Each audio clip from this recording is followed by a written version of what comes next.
Okay, I want you to do me a quick favor. Literally right now, look down at your hands. If you happen to be sitting at a computer, just lightly rest your fingers on your keyboard. Do you feel it? Yeah, right there, under your index fingers. There is this tiny, almost imperceptible little physical ridge on the F and the J keys. We touch them literally thousands of times a day, we rely on them constantly, and yet most of us never give them a second thought. Well, welcome to this explainer. Today, we are going to unravel the incredibly fascinating history, the wild neuroscience, and the real-world impact behind these tiny little plastic ridges.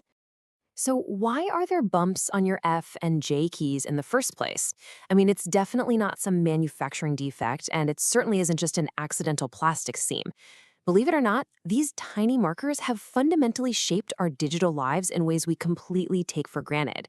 They are truly the unsung heroes of the modern workplace, the silent enablers of every fast-paced email, every rapid-fire chat message, and every late-night coding session you've ever powered through. Okay, let's dive into this. The absolute magic number here is 0.3 millimeters. That is the standard height of these little protrusions. It is incredibly minute. To put that into perspective for you, it's roughly the thickness of a heavy grain of sand, or maybe just a few sheets of paper stacked together. But that tiny 0.3 millimeter ridge, it is actually a profound biological necessity. It turns out that is the exact height required to instantly trigger the nerve endings in your fingertips, but without disrupting the fluid, rapid motion of your hand sweeping across the keyboard. To really understand why that tiny ridge matters so much, we have to talk about touch typing. Touch typing is this highly complex motor skill that lets you enter data at high velocities without ever needing to actually look down and confirm where your fingers are. And the whole entire system relies on what we call the home row. For a standard QWERTY layout, your left hand just naturally rests on A, S, D, and F, and your right hand rests on J, K, L, and the semicolon. Those little bumps, they act as your physical home base. Once your index fingers feel them, your brain automatically knows the exact distance and direction to literally every other key on the board.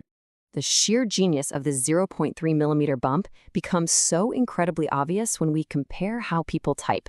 On one extreme, you have the hunt and peck method, which, let's be honest, is pretty chaotic. It forces your eyes to constantly dart back and forth between the glowing screen and the physical keyboard, actively searching for individual letters. But on the other extreme, you have home row muscle memory. By using the F and J bumps as a physical anchor point, your hands execute this streamlined, incredibly efficient system that relies entirely on touch. It completely frees your eyes to stay glued to your work, keeping you totally locked in that flow state. So how does our body actually process this invisible map? Well, the secret is a neural shortcut called tactile priming. You see, your fingertips are densely packed with mechanoreceptors. You can think of them like millions of tiny, highly sensitive biological switches. When your index fingers lightly brush over those ridges, it flips those switches, instantly creating a neural shortcut. The crazy part? This signal bypasses your visual cortex completely and speaks directly to your brain's spatial map. Your brain instantly knows exactly where your hands are in physical space. It's just this remarkable piece of human neurophysiology interacting seamlessly with everyday industrial design. Now, what's really interesting about this is that we need to bust a massive viral internet myth. If you go online and search for the inventor of the keyboard bump, you will almost certainly find articles and highly upvoted Reddit threads claiming that a woman named June E. Botich invented the F and J bumps in 2002.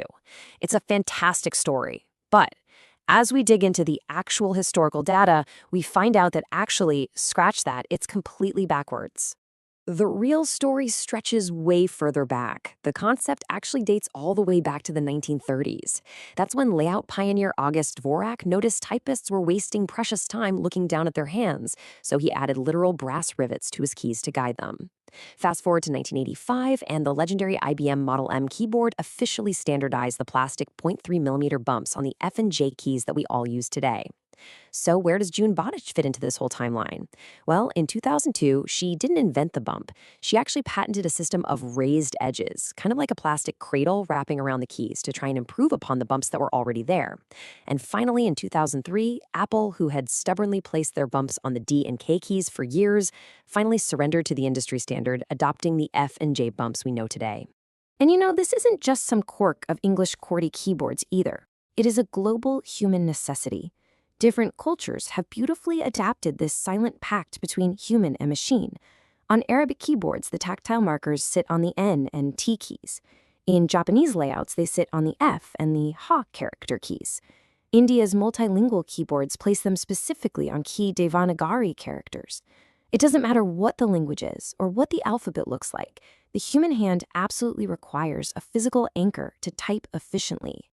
And this specific design choice has a deeply meaningful historical lineage. The ridges on our modern keyboards are actually direct descendants of the 19th century Braille system.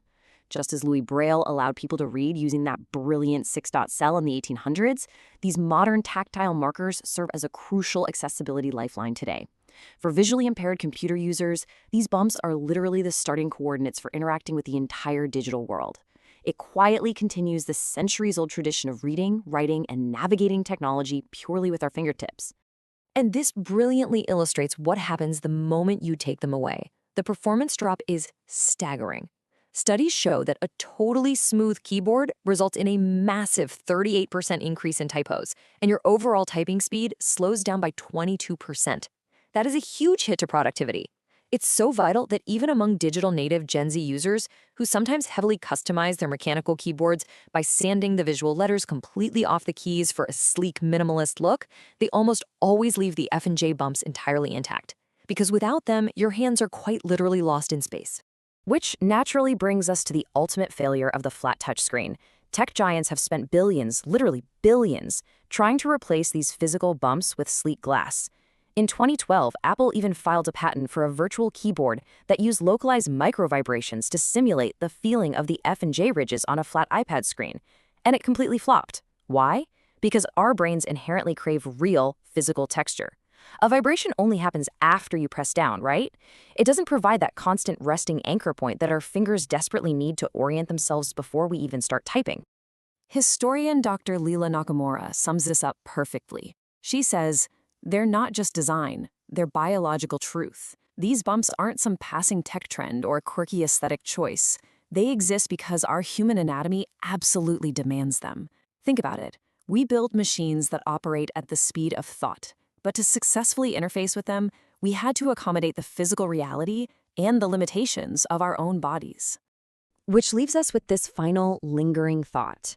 As we move deeper and deeper into the age of spatial computing, augmented reality, and floating digital interfaces, what are our new anchors going to be? Researchers are already working on ways to turn everyday physical objects into AR keyboards because they know for a fact the human hand will always seek out a physical coordinate.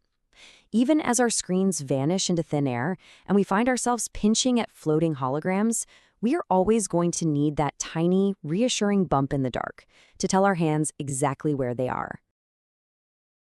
Don't forget to like and subscribe for more How Meets History.